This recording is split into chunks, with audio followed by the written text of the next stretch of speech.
Welcome. Live edition. Sure how to remove the fake. There we go. LetsRun.com co-founder Robert Johnson, joined by Jonathan Galt. He's in Poland. It's happened, people. Sorry for the technical delays. I feel like a kid again. I've never seen anything like this. Cooper Lutkenhaus, your world champion. He just turned 17 2 to 3 weeks ago. He's done it. What a race. Just absolutely epic. Beautiful Texas test. Amazing. John, tell me, are we going to talk about anything else? Yeah, obviously we're going to talk about some other stuff. I mean, Keely Hodgkinson was phenomenal. Wins the world title in the 800. Championship record, number 2 time in history, and then comes back and splits a 50.1, the fastest ankle leg of the 4x4. Georgia Hunter Bell also wins the gold, so it was a super Sunday for the Brits. They won the pole vault as well, 3 world titles in an hour. We had American medals for Nikki, Hiltz, and for not Emily McKay, that was yesterday. Nikki Hiltz and Addie Wiley, and really fascinating men's 1500, Mariano Garcia, just winding it up and winning it for Spain over the world outdoor champion Isaac Nader. But we have to start with the men's 800. Cooper Lutkenhaus, the youngest medalist in the history of the World Indoor Championships and the youngest gold medalist, obviously, in the history of the World Indoor Championships. And it looks like, Robert, we have a special guest. I don't know who arranged this, but I'm going to add him into the show right now. Someone who's probably feeling pretty great right now. This is Coach Chris Capeau, the coach of the youngest world champion in the history of the Indoor World Championships. Chris, how are you feeling right now? Congratulations. Thank you. Yeah, I mean, amazing, right? That's probably the only way to say it. I mean, incredible. I am on, right? That you say, how do we get him on? I mean, Robert, you got to give him credit. He's been calling it for how long? He's been predicting this. So, right? I mean, amazing. I would say he's calling it before we even think that it's possible. So he's been hot on the track saying this for a while. So big credit to Robert for calling it before it ever happened. I see you're well dressed. You're wearing your Let's Run Supporters Club T-shirt there, the Kipchoge asterisk. But I watched the race, and I honestly think the question going into this meet for me was, how is he going to handle a major championship against a lot of guys who are, have PBs of 142 or 143? Because we saw him in Tokyo, didn't run the smartest tactical race, kind of ran like a 16-year-old. Now I guess he turns 17 in December. He's a savvy veteran because he ran this final beautifully. He made a really nice move right around 300 meters to get into second behind Creston. And then when he went to the lead with 300 to go, he just held it all the way. I mean, he ran it incredibly smoothly. It was a beautiful race. So what was the game plan for you guys drawing up, coming in?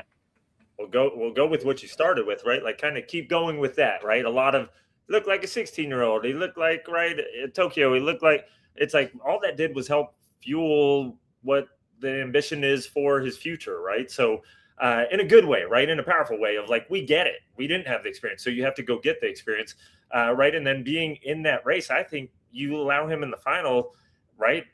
Of course, I coach him, so I'm biased, but I think he becomes the most dangerous guy out there. And I think that was exactly what happened, right? You gave him opportunities and he took them, right? And we talk a lot about if in training and in races in general, if you get an opportunity and you do well with it, it's like you get more opportunities. So when those opportunities come in a race, right, if you do well with that opportunity, well, then you have the opportunity to win that race. So I just think that he took those shots. And, I mean, the guy is savvy as can be about racings, right? And so incredible execution of him doing what he needed to do to get it done, and luckily does. Yeah, I mean, could he have executed any better? It looked like that's exactly how I would have drawn it up. Like, I was thinking, maybe he'd go at the bell, but he went at 300. But otherwise, I'm like, that looked like exactly how I would coach him to win a world title.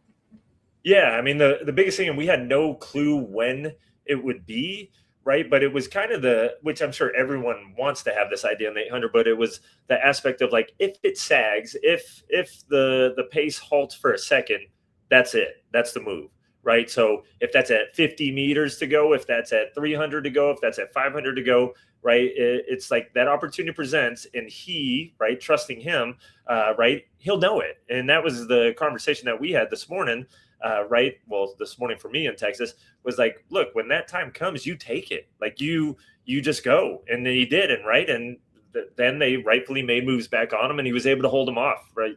You said it. They're world-class athletes. So he also believes he's a world-class athlete, right? He's not going to use the opportunity to say I'm 17 or I'm this or I'm that. It's like more of, yeah, I am 17, but also I'm on the stage for a reason. And so I'm going to race that way. I'm going to race like I belong here. And if that gets me the gold medal, then it does, which is what happened, right? But he just put himself in those positions and executed. And a lot of professionals, well, not a lot, but like some will skip this meet. We obviously saw Bryce Hoppel, Donovan Brazier, Josh Hoey. None of them ran the U.S. Indoor Championships. Cooper, I don't think anyone would have blamed him saying, hey, take a little while to adjust to the pro lifestyle, take off the indoor season, and we'll see you outdoors. But he's been racing indoors. He still hasn't lost an indoor race as a pro, and now he's the world champion. Why did he want to run a full indoor season and target this meet? I mean, I think it goes back to probably the gift of being 17. While everyone tries to pull that not being the gift, it's like we compete for championships, right? Like a state title is a big deal in the state of Texas, right? And so the same thing. If you're going to say that there's a USA title on the right available or the world championship available title, it's like we want those, right? Like we want it. If you don't want it, we do, right? Same thing. We're in a race. You don't want it. We want that race, right? Otherwise, why are we there? And so I think to us, that was the important part. And really, sorry, Coach, this is Cooper's medal ceremony is going on right now. I don't know if you can hear the national anthem. Can you hear anything or see anything? Yeah, I can see it and hear it. That's awesome.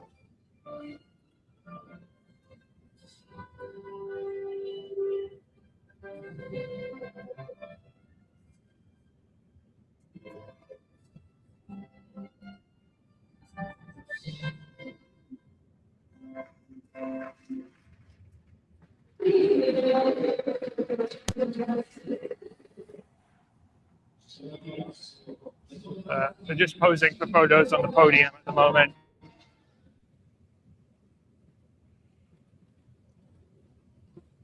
Okay. Incredible. Anyways, guys, sorry for the technical difficulties. I missed some of this, but the one time in my life, my 8-year-old son thinks I'm addicted to my phone. It's my father's 80th birthday. I'm here in Texas with him. So they're like, we're going for a hike. So I purposely don't take the phone. It's completely gone. Weldon did take his phone though, so we could watch the race. And I was telling my dad, he's from Fort Worth, Texas. He watched it. He said, come on, get in the lead. It was so much fun to watch it. But I didn't have my phone with me. And then we get back to my parents' place. We're trying to get ready for the show. And I look down and it says, Chris Capeau, missed call. And I was like, did he really try to call me?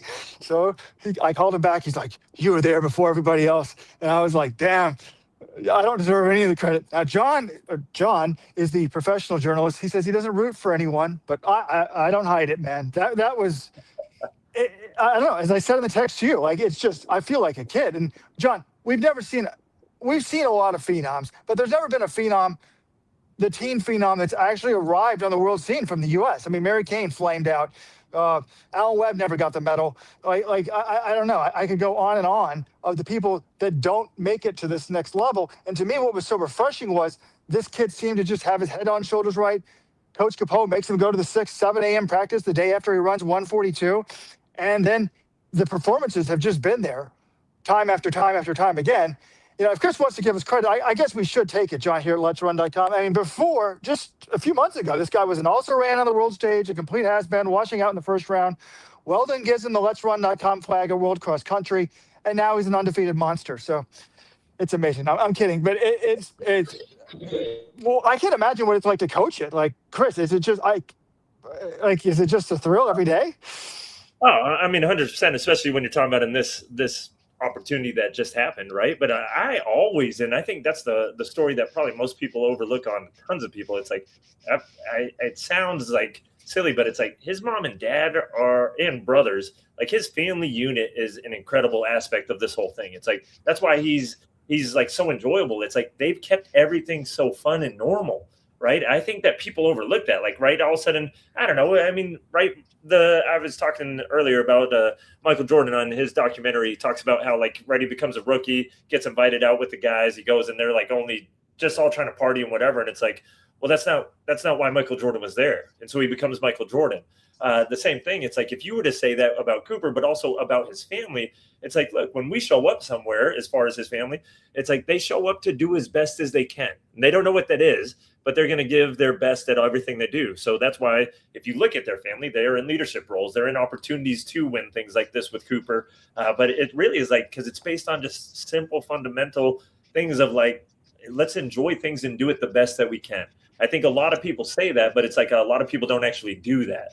And so I, again, would use the opportunity to credit mom and dad, right? I love giving Let's Run the credit, but like mom and dad, just they kill it. Like they've allowed his life to just continue to be normal, where he's excited to train. He's excited to race. Like, right. That's where, I don't know if we missed you on that, Robert, but Jonathan was asking about, when a lot of people take off indoor or take off, it's like, well, we still are in the aspect of like, he's in high school. You guess what you do in high school? You go after state championships.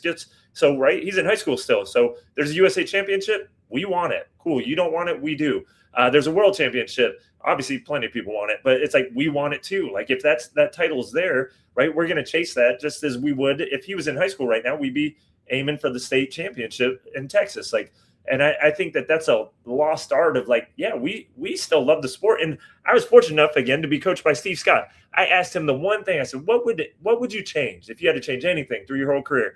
He said, I just started racing too much and like not for the joy anymore. He's like, I wasn't chasing championships anymore. He's like, I was doing it because, right, I was getting offered money to go to this meet, that meet, right? Like in Europe, he said he would like go through all these, and he goes, and I wasn't racing for like championships anymore. So I would use that same story to go all the way back to Cooper and his family, right? And again, his dad was a track coach in high school. So like, I'm a track coach in high school. It's like, we chase championships. Like, we want to win championships. We want to be in those opportunities to win championships. So the fact that he did, obviously, really incredible story, because only one person gets to say that they actually won it. But if he would have got top 3, we still would have been stoked, because he's up there competing the best of his possibility at the biggest stage that there is in the world right now for indoors. And Chris, I got to ask you about his schedule. I mean, he's on spring break right now, but tonight's the last night of spring break. When does he get back to Texas? Has he been putting off homework for this? Like, did he get homework over spring break? When does he get back, and when will he be going to school again? Yeah, I mean, spring break, so the students actually aren't back in class till Wednesday. So I believe they fly out tomorrow. They'll be back for school. He'll miss no school to have done this, right? So he will have won a world championship title all on spring break, right? So again, if you're like, what's different about Cooper from other people, right? There's a lot of kids that are in town that aren't at practice. There's a lot of kids that are out of town, right? Which is all fine, right? Like, obviously everyone has different spring break plans, but it's like, what is his spring break plan? Go try to chase a championship, like go have that title, right? Robert's joking about how he's back at practice the next day after USA's. It's like, but that is him. Like, he just shows up, right? There's levels of commitment to it. And I think he's committed as much as anyone out there, and gives him the opportunity to do that, right? So where other people may want to, and I'm not saying it's not, like, everyone wants to go do fun stuff and blah, blah, blah, blah, blah. But it's also like, it goes back to his parents. It's like, well, if we do something, we do it, right? Like, and so the same thing, he's a professional athlete, right? He's running for Nike. So if he's going to do that, he's going to do it at the best possible way that he can.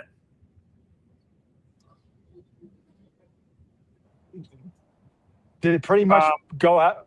I mean, like, Robert, we can hear you. Go ahead. Oh yeah, well, watching the race from home, I mean, I was wondering. It seemed tactically. Maybe John already asked you this, but it seemed tactically like perfect for me. Like he had, it was almost the opposite of Cole Hocker, to be honest. Like, Cole Hocker led early in the race, and then when it was late in the race, he didn't lead. And Hocker will be in a good position and then not work to keep it. Whereas Cooper went to the lead, he's got it entering the bell, and based on the camera angle, I was like, oh my God, he just gave up the lead. He let Creston come around, and then they switched the camera angles, and I'm like, no, he must have fought him off with an arm or something. I just thought it was so brilliant. But did you talk to him about, like, hey, man, if you're in a good position, you have to keep it? Because I just thought, like, you would have thought that Cooper was the seasoned pro who'd been on the circuit for 10 years with that move.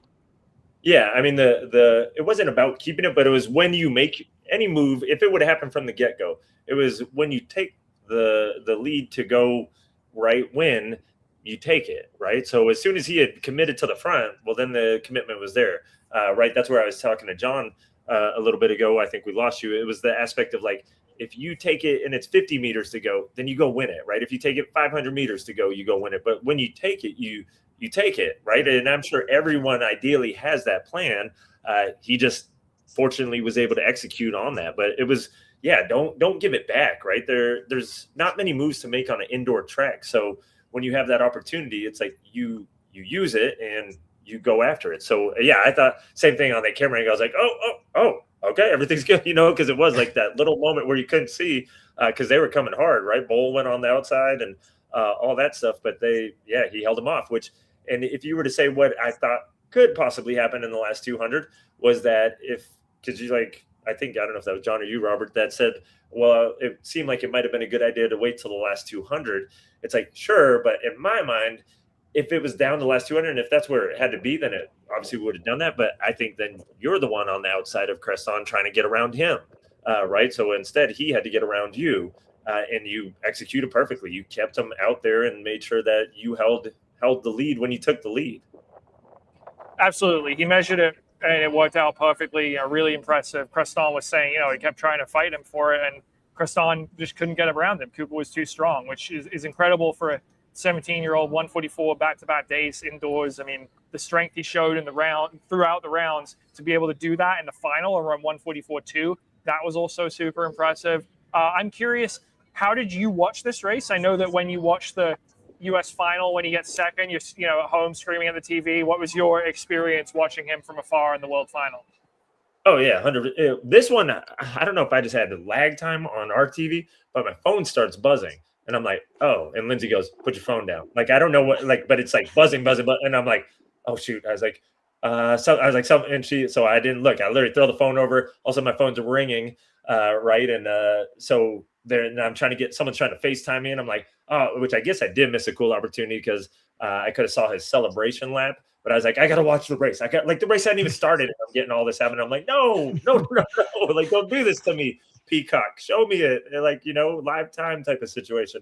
And so, yeah. And then obviously I'm watching it, when you're doing the whole, as coaches do, we're talking out loud to ourselves. I'm like, okay, all right. Yep. Great move. Perfect. You up on the shoulder. All right. Yep. There you are. Right. And then when it's crazy because as he does it, it's one of those moments where you're like, there it is. And he does it. And right. He moves right up to that lead with, I don't know what it was, 3:10 to go. But it was like, there's this little moment where it went like this and he went boom. Right. And it was like you relaxed for a second and he was there. And so I think that was the opportunity and he took that opportunity. So absolutely. And then we're like, let's go, right. Babies crawling around on the floor, all that stuff. But right. Just super exciting to be able to do that. And then so obviously he wins and I'm watching. I'm like, oh, fired up. And then FaceTime back and they're like, man, you missed the celebration. I was trying to get you to watch the celebration. I'm like, oh, come on. But I wanted to watch the race, right? I didn't want to know that he had won until I got to watch it and experience him winning it. Okay, that Peacock NBC, this is our plea. This is why you need to make the races live because I tweeted out about Cooper winning and one of my friends saw my tweet and he's like, they haven't even shown the race yet. You spoiled Cooper winning the title. So show it live so the coaches watching from afar don't get any spoilers from their phone blowing up, please. Yeah. So what I'm curious about, I mean, not that the 142 didn't get me excited, but I think I really got on the Cooper Lutkenhaus bandwagon when, we go to Tokyo last year. We're at Worlds. He flames out in the first round. And I thought actually it was a really poorly tactically run race. But I'm like, okay, he's a young kid.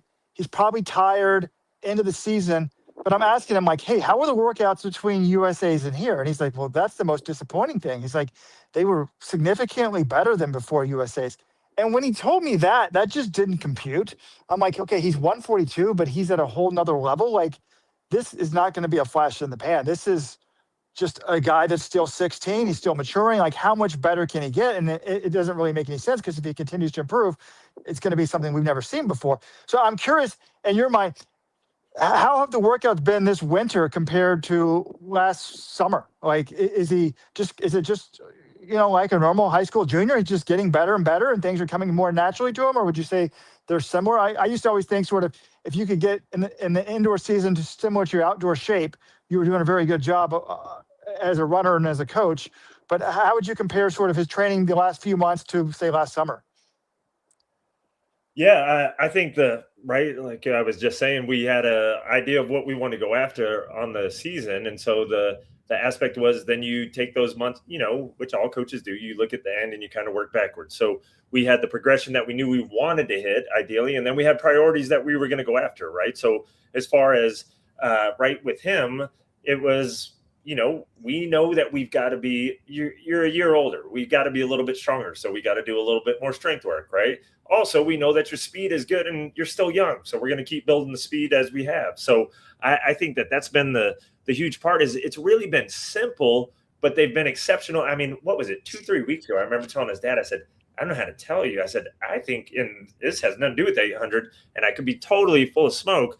But I go, I think he's in 44 high type of 400 shape. Like a couple weeks ago, he's hitting these workouts, and I'm just like, what is happening right now? Like, I mean, I literally told his dad, I said, I feel like he's just like hungry for like speed workouts, because he would do them and it was just like, it looked flawless. It looked like amazing, where you're like, how? And, you get to see amazing things often as a coach or as watching the sport, but it was big time on the aspect of you sit there and you're watching a kid do a workout where the kid is incredible, but also he's doing it in an incredible way now, where you're like, oh man, you're like leveling up in front of me, right? To use, I don't know, whatever, like gamer talk. It's like he was like hitting another level of progress as I'm coaching him this winter, where I was like, oh, he's getting taller, he's getting older, right? He just turned 17 a couple months ago.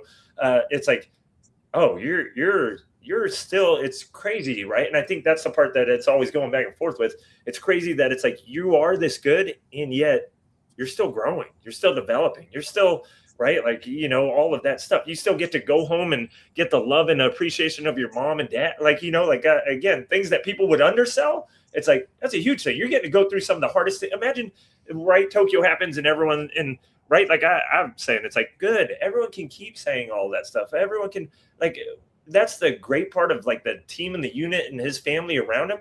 We don't really care. Like, like it's like, people can talk about how bad it was. That's not like we were bummed. We'll never sit there and say that we weren't bummed about it. But also, it's like, it doesn't change what we need to do. It doesn't change what we want to do. It doesn't change the fact of like still loving. And again, this is why his parents are so good. It's like, they didn't love him any less because he got right out in Tokyo, right? They didn't love him anymore because he made it to Tokyo, right? They don't love him anymore because he's world champion. They don't love him any less if he wasn't world champion. Like it's all that stuff. So I think people forget the simple, basic fundamentals of like life. It's like you get people around you that cared about you before everything went well, and you keep people good around you while everything is going really well, because that's a good, safe environment to be in, where, right, again, where everyone can say, oh man, he whatever. Like I said, to me, I'm like, good, give us more of that. Like, right, hate on us more, because then it's easy to be like, man, Cooper, then we could be like, you see that?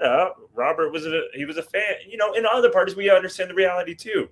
It's like, and Robert will probably, hopefully, always love him, but it's like, say he has a bad race, then all of a sudden it's like, oh, he's terrible. He's he's done. It's like, because I'm sure you have guys, which I don't know, right, but that you probably loved 5 years ago, and now you're like, man, they got married, they're a bum, and whatever it is, which obviously I'm being silly, but it's kind of one of those things where it's like we get that things kind of will go that way, so we can't spend too much time worrying about what anyone else thinks, because the way we think is we're excited, and obviously I'm talking to you because he ran so well, but again, the main thing to us is we love Cooper as Cooper, right? Like, that's the important part. And so you go to his workouts, you go to who he is as a person. It's like, well, yeah. And y'all have gotten to talk to him. Like, he's a great, like, he's the type of people we want to come up in the world in any environment. Luckily, he's in the running world, and that's where we all get to interact with him. But it's like, you want winners around. You don't want, I don't want, and it happens some, right? Like, you don't want losers to be the people that people are like trying to chase and aim after. It's like, you want winners to be the people in life, to be the people that other people want to be around or be like. Well, Coach, thanks so much. Yeah. Yeah, Coach, thanks so much for joining us and calling in. Congratulations. An amazing accomplishment. Like, seriously, this is, historic moment, I would say, for U.S. track and field to have a 17-year-old world champion in the middle distance events. We've never seen this before. So have a crack a beer, celebrate with your family, do whatever you want to do. You've earned it tonight. And thanks for joining us. Enjoy the rest of your weekend. Yes, sir. Or Robert, one thing though before you go, I mean, you got to predict predict something crazy though, like so that if you are the golden touch, are you predicting four Olympic golds? What I mean, let's go crazy. Just say something. I'm not gonna lie. I'm at the lunch spot, and I did notice when I saw the 400 split, I did say, "Oh, there goes the world record. He's not getting the world record today." So that was just a little disappointing. So yeah. No, all I want is I want someone. I hope that he doesn't become too big for these championships in the future.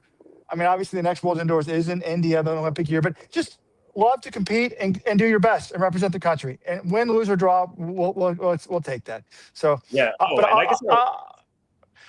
I'll come up with some good predictions. I mean, I've already said he's not going to lose to Mr. Hoey.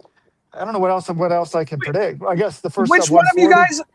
The first Bold Predictions podcast, didn't either you or Weldon predict he'd break the outdoor world record this year? I seem to remember someone saying that. And I was just like, come on, man. But that's the next target is, he's only 17. He's probably got a 10-year window to take a shot at that, coach. So yeah, and that's a great part. We just want to keep having fun with it. But obviously, even that, right? That's why I like talking to you guys, because you make it fun and enjoyable and, the simple stuff. So our sport should be exciting. It should be fun to talk about. It should be enjoyable to root for people, right, and stuff. Even I'm not very good at tech savvy, but I guess I give a shout out. This one guy's been commenting on his stuff, which I think has a pretty good following. But he's like, go Captain America Cooper, stuff like that. I'm like, that's awesome. Right. That's fun. That's enjoyable. So, right. Grateful to represent the United States and win a gold medal for the United States. So hopefully many, many more. I appreciate you guys so much. Yeah. Thanks for joining us, Chris. And we got the other, let's maybe talk about some of the other events then at the World Indoor Championships. We had the 1500 with Georgia Hunter Bell winning that one, and then also Mariano Garcia winning the men's 1500. Keely Hodgkinson, dominant performance the 800. Where do you want to start, Robert?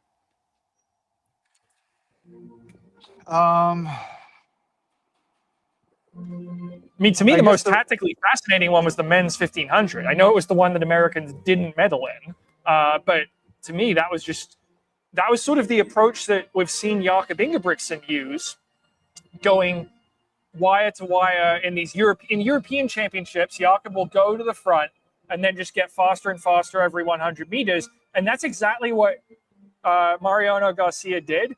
He got to the front after about 300 meters. And then from there, from 400 to 1400 meters, every 100-meter split of his was faster than the one that preceded it. And he looked like he was going to carry that all the way to the to the finish line. And then with 100 meters to go, he starts tying up and rigging a little bit. He kind of stumbles a little bit off the time.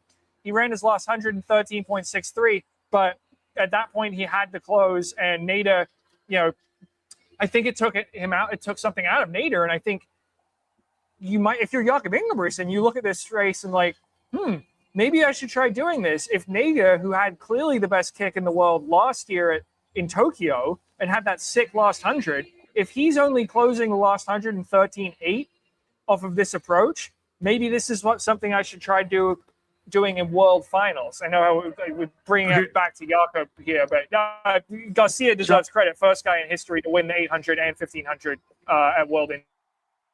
You may have to talk for a minute, John, without me. I'm going to have to switch to a different device. Battery's running out. Okay, thanks for the heads up there, Robert. Yeah, I hate to make this, obviously we have to bring up Jakob sometimes when we can, but this was really brilliant by Garcia. And I think if you watched how he ran in the prelims, you had him as a threat. This guy has a good ton of speed, former world champion in the 800 indoors, two-time medalist in that event. He's a very good indoor runner. And Isaac Nader, after the race, I asked him, who was the guy you were most concerned about going into this one? And he said it was Garcia. He said, I watched the semis and I saw how good he looked and I was concerned. Isaac Nader was not pleased with how he ran this one tactically. He felt like he could have. He wasted energy getting shuffled around, and that didn't leave him in a great position. And, that ended up dulling his kick a little bit. I think it probably would have been better served for him to, just get on Garcia's shoulder and just stay there the whole time. But it can be tough to get position in these sort of events. And, he worked his way up there eventually, and he got there, but he felt like he used too much energy. And at that point, Garcia had the edge on him running the rail and, the shortest distance possible. But this was a brilliant run by Garcia. I was so impressed by it. I asked him, why did you do the 1500? Why did you move up from the 8 where he'd had so much success? And he just said, getting old, I'm losing my speed. So he's doing what guys do when they're getting old in their event, and they move up. And now he's a world champion in 2 events. So it is kind of interesting. He hasn't had quite the same level of outdoor success. He did win Euros back in 2022, I think, when he beat Whiteman in the 800. But, on the world stage outdoors, he hasn't quite done it to the same level. But indoors, a masterful runner and really impressive. It was a fun race to watch. Oh, it looks like I thought Robin and Weldon was set up to talk, but I guess I'm going to have to keep on going here. So the other guy, the third medalist was... We are here. Can you hear us, John? Oh, okay. Yes, you can hear and see you. John? Looking okay? great. Yeah, looking tan and young. Thank you. No, I thought that... You're watching Nader. I mean, we saw Nader look so good outdoors. I was just like, hey, he's going to blast this guy, he's going to blast this guy, he's going to blast this guy, and then he didn't do it. So... Yeah, I kept waiting for him to go around, but it was because Garcia just gradually kept making it faster and faster. It was, it wasn't easy for him. And I wanted to give a shout out to Adam Spencer. Never won an NCAA title at Wisconsin. He came close a couple of times. He was always in the mix. He was stymied by those Washington guys. And there was another Washington guy in the final tonight, Nathan Green. But it was Spencer. I think he was only 6th at the bell. I got to look at his exact positioning here. He was 5th at the bell. So he's 5th at the bell, right on the rail. And he just took the approach of, okay, I'm just going to stick here and I'm going to trust it opens up. It usually does on the last lap. And when it does, I'll take advantage. And he had to wait a while. It wasn't until the home straight. But when it did open up, he had that extra gear. And, obviously he wasn't in contention for the win there. But I think he was, he was okay with that. The guys who beat him are both very good. And for Spencer, a bronze medal, huge success for him. This is a guy who just joined Thomas Lewandowski's group a few months ago. He went over there because it's the best 1500 group in the world. And within, 3 months of joining them, or, 4 months of joining them, he's a world indoor medalist. So that paid off for him. Great decision. John, was he originally with OAC in Boulder last year for a brief period of time, or am I making that up? I think you're making that up. Okay. But, I thought it was surprising that Spencer got a medal, but I thought this was good. I'm like, okay, if you're getting beat by these people in the U.S., you don't want to join one of their training groups. Go somewhere else, and he gets a medal. So, that was a fun race. Let's go to the women's 1500. And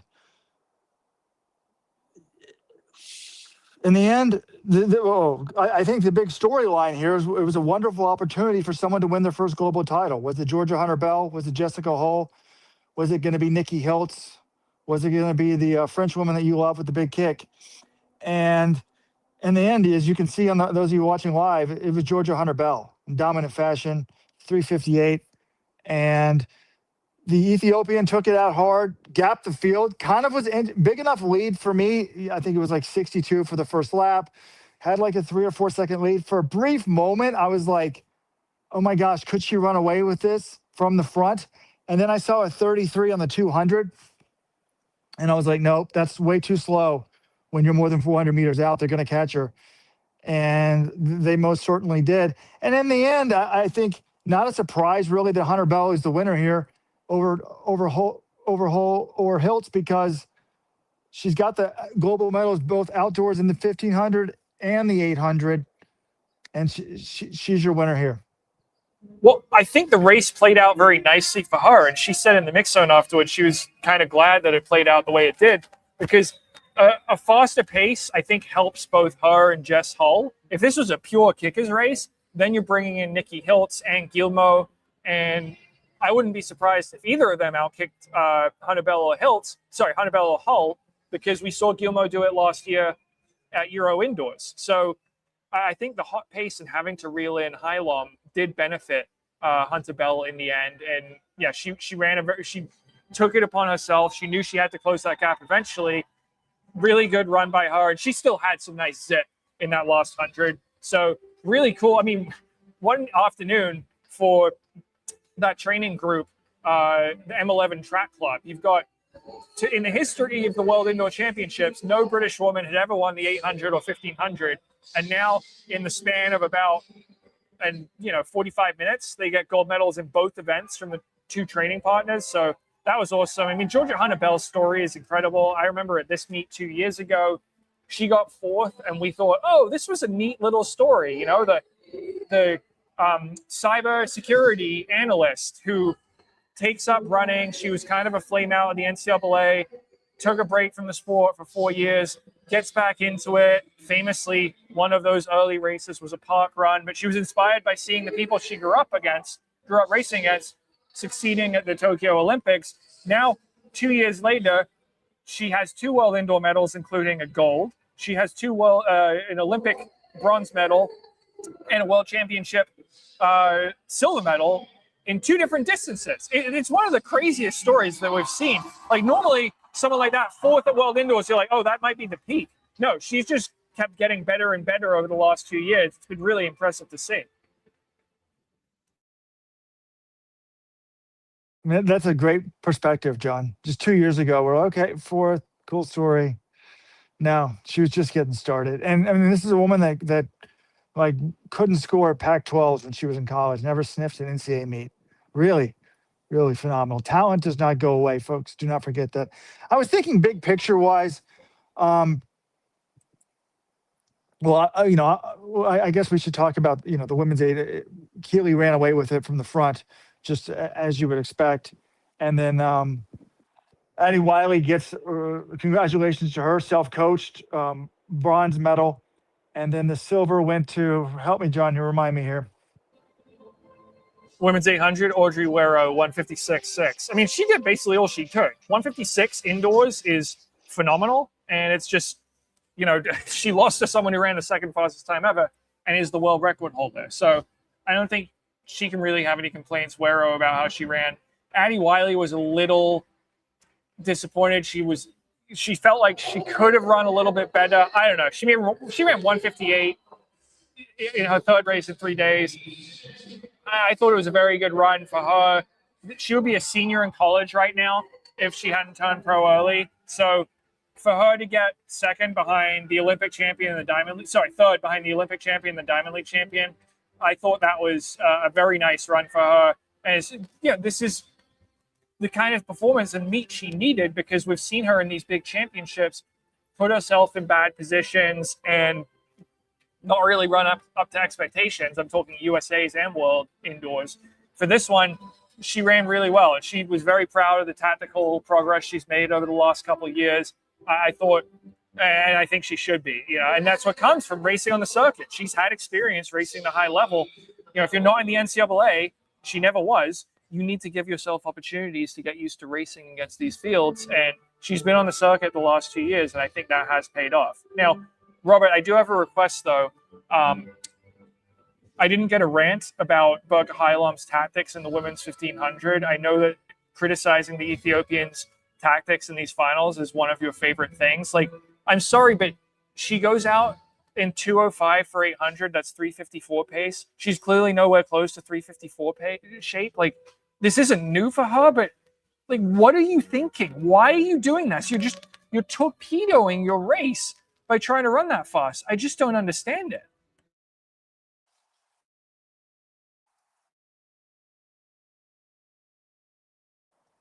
Well, Ethiopians, if you're listening, I'm a mid-distance guru. I can coach you guys up to the top, you gals up to the top too. Like, she may not be in 354 shape, but she should be in 354 shape. So it wasn't as crazy. I mean, I'm used to Sergey John going out in 59. So when I saw 62, I was like, okay, maybe, I had not been paying attention to the results. Again, today's my father's 80th birthday. I'm like, oh, maybe she's in better shape than I thought. Like trying to run 355 doesn't seem that crazy to me. But like I was showing my iPhone to people watching on the YouTube. I was thinking big picture wise, okay, we'll break down the races, but this is more of maybe a longer topic for the Tuesday regular podcast. But biggest winners and losers at this meet. My biggest winner for the meet, hey, we started with it. Cooper Lutkenhaus, fabulous, just a great story, amazing. I mean, he already was a big deal, but I just, whatever. We expected a lot, and he delivered. But the biggest losers to me was East Africa. Like, they were shut out from the medals, both the men and the women. That means 0 medals in the 800, 0 medals in the 1500, 0 medals in the 3000, men and women. It's a complete disaster. And you can't just say, I mean, I think there's a number of reasons. Like, we need a deep dive into this. I certainly think the drug testing is helping, but I think it's a coaching matter. I think some of the athletes are coming over to the States and staying in the States or abandoning their countries of birth. But like, the talent is there. Berka Hylom, the Olympic silver medalist, didn't get a visa for this meet. And from what I understand, World Cross Country, that one wasn't all on the federation. I think they had a lot of trouble getting visas for the U.S. Talking to some people here, I think the federation kind of screwed up in getting her a visa on time. And, maybe she's the bronze medalist here. She has won this meet 2 years ago. Yeah. So, but yeah, when I saw the fast pace, I mean, it's weird that Drew Honeyball says that helps me, because she had to be the one pushing the pace. She basically had to run the 358 from the front because there was such a big gap, right? So why doesn't she just do that on her own anyways? Like, that should make her confident that she can just do that from the front. And I think, Nikki Hiltz, I always used to say when I was coaching, you cannot be upset when you run a PB. And this was an indoor PB for her, and Nikki is a biological female who likes they, them pronouns. So you can't complain, but it does make you wonder, like, you don't win the world gold here. I mean, are you ever going to win one? And I think that should not be viewed as a disappointment. If anything, it should be a testament to how far Nikki's come in the last couple of years. I mean, there was a point early in her career, or in Nikki's career, when I was wondering, okay, they made a world's team. Are they ever going to do anything? I never expected this dominant U.S. run, 7 straight titles or whatever it is. So they really got that. And then the kick is so ferocious, and tactical races sort of over 4 minutes. I was like, wow, could Nikki win a global gold? But I don't see how Nikki's ever going to beat a Georgia Hunter Bell. They're roughly the same age in a fast race. And then obviously you've got people like Faith Kipyegon, et cetera, at a whole nother level. And then in the tactical races, you're seeing people that might even be faster than her, like the French woman. So good race for Nikki, but it's just like, if you're a huge Nikki fan, are you ever going to see that gold? Probably not. Well, no, you pump the brakes on that. Are you going to see the gold? You'd need a tactical race. This was not a tactical race. The winning time was 3:58.4. That sort of race favors Hunter Bell and Hull. I thought Hiltz did really well to get the bronze. Guillemot is a really good kicker, and Nikki came from behind on that last lap and measured it perfectly, got her right before the line. I think this was a very good result for Nikki Hiltz. And, she lost to the Olympic silver and bronze medalists. Those are the only 2 people that beat Nikki in this race. It's a really good result for Nikki Hiltz. I would say this is the minimally acceptable result for Nikki Hiltz at this meet. So with a bronze medal. We can't hear what you're saying. You need to talk into Robert's mic or something like that, Weldon.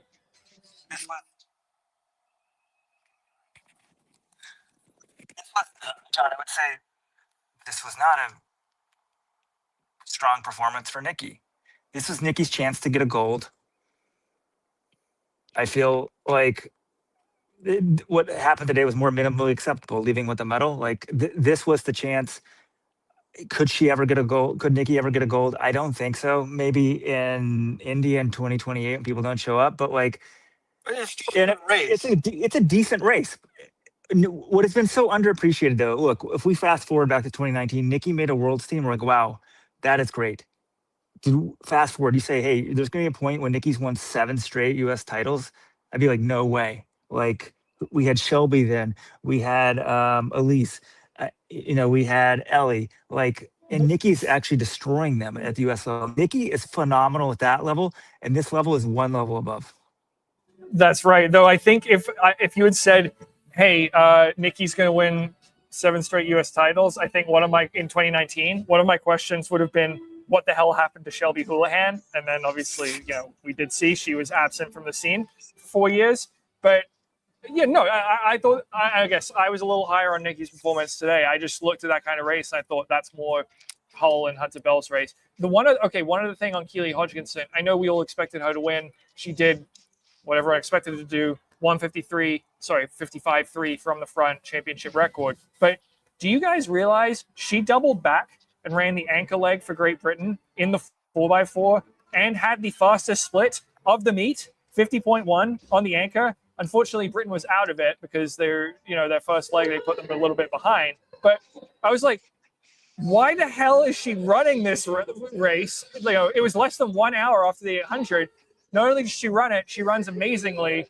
That was really cool to see her and Dina Asher-Smith doubling back for the 4x4. And then to run that, 50.1, that was like right after running 155.3 in the 800. That just blew my mind how good she is. Al from Virginia saying Keely could have won. You're gonna have to put the other mic back in your ear, Robert. We can't hear when you don't have the good mic.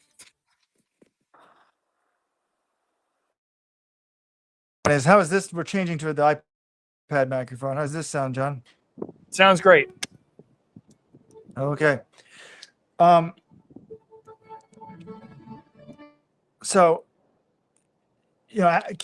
Al from Virginia saying that Keely could have won the Open for. I mean, I remember when we used to have these conversations, Keely versus Ah Thing Mo. We're like, well, why would Keely ever touch Ah Thing Mo? Like the 400 discrepancy is so vast. It probably still is vast, but Keely's definitely faster and getting faster than we would have thought, a number of years ago. So, anyways, non-track wise, John, what were the big stories today? Or non-track wise. Oh, non-distance wise. Well, Devin Charlton tied the world record in the 60-meter hurdles. So that was something. And she's broken the world record twice before. I think she broke it in Glasgow in 2024, and then she won Nanjing again last year. So 3 in a row for Devin Charlton. That's very impressive. Great Britain had a really special day because, as I said, they had Georgia Hunter-Bell and Keely both sweeping the 8 and 15. I'm curious, have we ever seen 2 training partners sweep global titles on the same day at a global championship? It probably has happened somewhere, but can't think of it off the top of my head. But in addition to those 2, Molly Cordery of Great Britain wins the pole vault. So the Brits will be going home happy. I mean, what a weekend for them. 3 distance titles between Georgia Hunter-Bell, Keely, and then Josh Kerr, of course, in the 800 meters. Long jump was a really great long jump. You had in the 5th round, Matteo Farlani, the world champion, took the lead, 8:39. And then in the final round, Gerson Balde of Portugal, 8:46, longest jump in the world this year on his final jump of the competition. So that was really great. And then the U.S. swept the 4x4s. The men needed a time qualifier this morning just to make the final. But then they subbed in the A team, or at least the A team of guys who were at this meet, and ended up winning that one fairly comfortable in the end. Alexander Dom from Belgium couldn't reel in Caleb McRae on the ankle leg. So yeah, those are the main storylines from Torun today. It was nice. The two evening sessions on Saturday and Sunday, I thought was really good track, really entertaining. The Polish fans were into it because you had some Polish representation in a lot of these races. So fun meet to go to. I'm curious what the atmosphere is going to be like in a much smaller venue in India 2 years from now. But this was a good one. What was the capacity of this one, John? About 6,000. It's kind of interesting. We were at the Austin Rodeo last night. Sold out crowd, about 6,000. So I'm just like, oh, I wonder if do the rodeo fans on letsrodeo.com, are they into this one like we are World Indoors? So glad you can make it, John. It was a good Worlds. We'll break it down all on Tuesday, but I know you have some articles to write. Anything you guys think we need to talk about? Anyone in the chat? Anything we need to discuss before we get out of here? On Clay Johnson III's 80th birthday. Great day in the Johnson family household. Cooper wins gold. Clay turns 80. Happy birthday, Mr. Johnson. My one request from you gentlemen before you get back to fating your father is someone needs to create a splash page on the Let'sRun.com homepage for our newest world champion. 3 straight in the men's 800, Bryce Hoppel, Josh Hoey, and Cooper Lutkenhaus. But yeah, it's not every day that a 17-year-old wins a world title, let alone an American 17-year-old who has a Let'sRun.com flag in his house. So I think the guy has earned a splash page. I think we have one. It may just not have been up in Poland yet. John Weldon has been working. He was working behind the scenes while we were joking around with Coach Capeau. But yeah, great meet for Cooper. Some of the biggest and winners and losers we'll break down on the regular pod. If you're just catching us live on YouTube, this is our live edition of our normal Track Talk podcast. Follow on Apple, Spotify, wherever you get your podcasts. If you want these bonus podcast shows as a podcast, join the Supporters Club today. Let'sRun.com/subscribe. But I think we'll have to talk about, is Josh Kerr a big winner? How much has Cole Hocker lost in the last few weeks? That'll be an interesting point of discussion because, look, Cole Hocker is an all-time. My 8-year-old son, who's the best U.S. runner ever, and I said Cole Hocker. He's an all-timer with the 1,500-meter gold and the 5,000 gold championship. But I think just 2 to 3 weeks ago, we saw this 345 mile. We're like, wow, he has no weaknesses. He can run fast. He can run in the regular season now. We thought he was going to be the Yakov of the regular season and then win all the championships with the kick. And then he loses USA's in the 1,500, doesn't even make the team here, and then doesn't win the gold here, has to fight for the silver. Not that the silver's bad, but it's like he's gone from this mythical unbeatable to, wait a minute, all these guys are actually pretty good. Kerr, Hocker, etc. I thought it was a great meet for Emily Mackay. That was a surprise. Georgia Hunter-Bell. Keely delivered it as a favorite. Terrible meet for East Africa. Plus, we can break down the NCAA stuff. Now that Colin Solomon is winning without Mike Smith, does that mean Mike Smith's not a genius? One of my hot takes is maybe Mike Smith isn't a genius, nor is Ed Eyestone. What do they have that no other coach in the NCAA has? Legalized doping, folks. Legalized doping. It's called altitude. Yes, they are famously the only 2 schools in the entire NCAA that are located at altitude. So clearly that's the only thing that's helping them. Well, I was only going to say that on Tuesday's show because you have the new assistant at BYU who's coaching this guy to the title, and then you have the new coach at NAU coaching these guys to the title. So if you know what you're doing and you have talent and then you have altitude, hey, there's other people that can coach people to greatness. So anyways, John, we know you've been working hard, very hard. We noticed no mistakes in the article when we got back from the rodeo last night. We didn't even have to edit out a comma, an apostrophe, add an S, nothing. Just brilliant work as usual.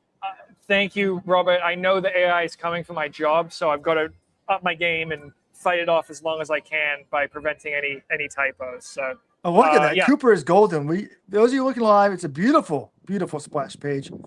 It's kind of sad, Weldon, John, because Weldon immediately runs home, we get in the door, he runs the computer, and he just throws your article into AI, and he's like, wow. AI says there's no mistakes. But then he's like, do you think that John wrote this in AI because there's no mistakes? No, folks, Jonathan Galt writes it himself. Guys, to use AI to check for typos or something, it's just like using a spell checker. Come on, it's not that big of a deal. But guess what I did for the article? I just used a spell check. It wasn't AI, but yeah. And I do find it ironic. People wanted us to ask if Cooper Luck and his coach, if you're just joining us now, Chris Capeau was on earlier on the podcast. They're asking if Cooper should try to go for the 400 hurdles, move down. People here are speculating, of course, Addie Wiley shouldn't stick to the 800 now that she has a medal. She should run the 400. And Keely, obviously, as well, she did the 400. So one guy wants Cooper to run the 400 hurdles, and now Dan Lenko wants him to run the 1,500 next year and double gold in the LA Olympics. So hope you enjoyed your youth, Cooper. You're now expected to win the 400 hurdles and the 1,500 and the 800 at the LA Olympics.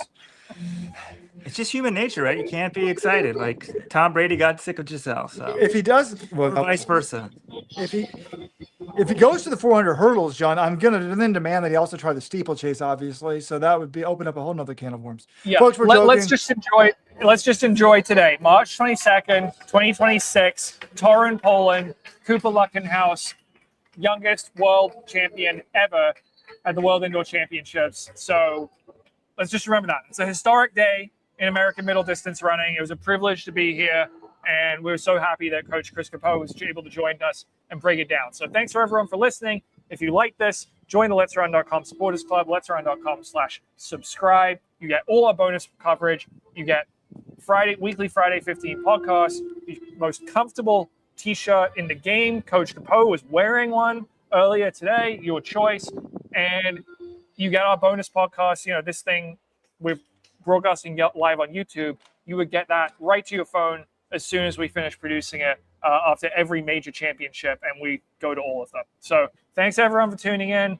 Good night from Poland. Enjoy the rest of your weekend, and we'll be back next week with our regular podcast. Yes.